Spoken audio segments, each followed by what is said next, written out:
a stay-the-course budget 14 days from now, that's simply not good enough. Staying the course is not the right course for Canadians at this time. It's the old politics, the old way of thinking, and what we need is a new approach and new politics. The new politics starts with a real commitment to get Canadians back to work in 2010. Selon nous, le ministre Flaherty fait fausse route.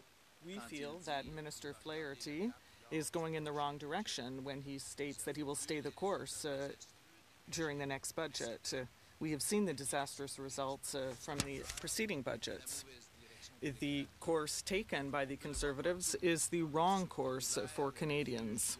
We can see it everywhere in the soup kitchens, shelters for the homeless, and community centres.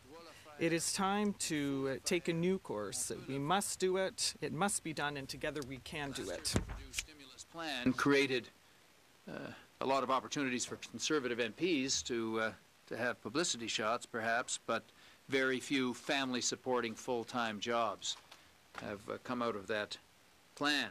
So I'm calling on Mr. Harper to revamp that plan with a razor-sharp focus on putting people back to work. Good-paying, full-time jobs, not part-time that can't cover the bills. Let's look at job creation in the service sector, where you get the best bang for the buck for government investment. And it's also a way to put women and children first, because they dominate in those sectors, creating jobs through hiring early childhood workers, educators, home care workers, and nursing aides. Le NPD a présenté plusieurs solutions concrètes pour changer la direction. The NDP has presented a number of concrete solutions to take a new course in our economic directions in Canada. For example, the Conservatives could extend the home renovation tax credit by focusing on energy efficiency. We could transfer a further cent per litre of the gas tax toward municipalities and devote this money to public transit. For Montreal, for example, this would mean $315 million over 4 years. We must also protect Canadians' retirement, beginning by implementing a reformed pension scheme that would make it more low-cost, secure, and predictable. That target investments in our country's greener future. At the same time, many jobless Canadians are gravely at risk right now of falling out of the workforce completely and being downloaded onto the provincial and, in some provinces, municipal welfare rolls. Leurs prestations d'assurance emploi tirent à la Their EI benefits are running out, and they are still looking for jobs to no avail. These jobs don't exist because the policies of Stephen Harper have failed.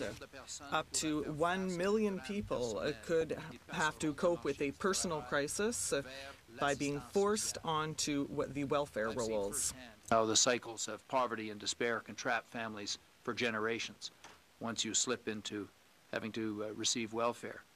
But there's still time to stop this tragedy from taking place in thousands and thousands of families. Mr. Harper can take the initiative here with this budget, and his first step should be to extend EI benefits for jobless Canadians until job creation measures can fully take hold. Let's get that done for people. Finalement, il faut changer la direction.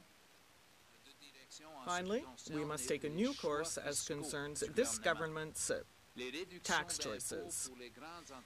Tax cuts for large corporations have not provided the expected results for the Conservatives. On the contrary, the jobs simply aren't there, and Canada is now stuck with a structural deficit. Old politics of reckless corporate tax cuts have actually fueled a structural deficit that the Parliamentary Budget Officer pegs at $19 billion. And that has a lot of Canadians worried.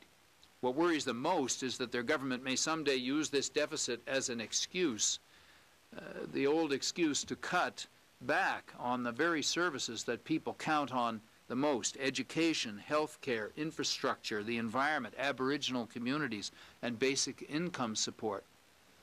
Canadians have seen these kinds of cuts before, and they're very worried about the possibility of their happening again.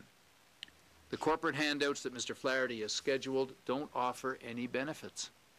Broad brush tax cuts have never been an effective economic stimulus. They do nothing for struggling industries like forestry or manufacturing, which aren't making profits.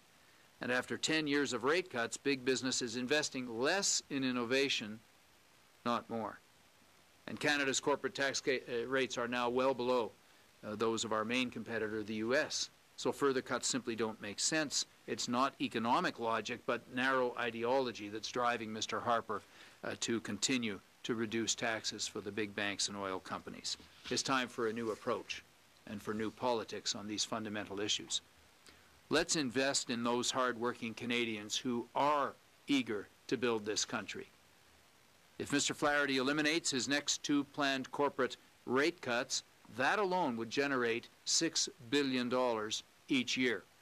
And we could use those savings to fund job creation and to deliver urgent help to those who are unemployed without hiking EI premiums. Let's use the savings to give a hand to those who really need help right now.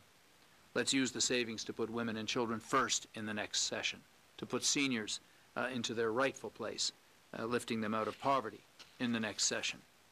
Voilà le message central qu'a livré This is the key message that Thomas Mulcair, NDP finance critic, delivered to Minister Flaherty during their meeting yesterday evening, and that's the message that I'm going to deliver to the Prime Minister when I meet with him tomorrow in order to discuss budget priorities.